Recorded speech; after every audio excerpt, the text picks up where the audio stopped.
business, or do you think it's exhilarating? Again, this is something that we've talked about today. It is risky. I don't think it's good storytelling. So you have to think of each format as an experience that is good by itself. I don't rely on people having seen the Assassin's Creed movie to enjoy the game, and I don't rely on people having played the game to enjoy the movie. Each one of those projects has to stand up on its own.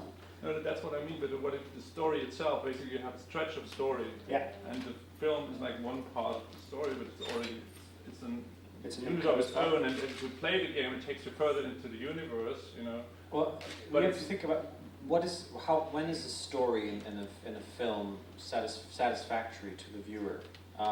If the story is just the first act of a larger story with shitloads of exposition and explaining the universe, and then you get more of that later on, it's just not going to feel like a good story. There won't be a story.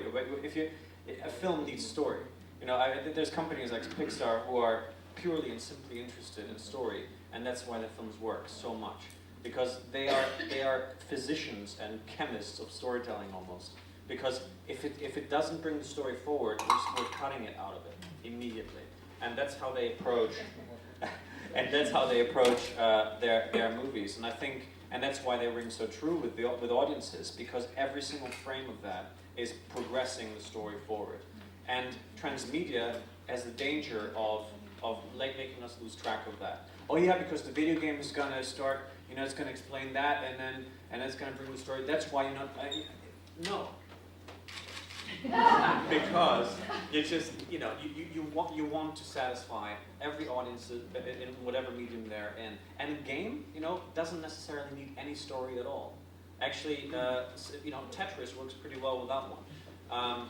And you could easily have made a kick-ass Tetris game inside the world of Inception.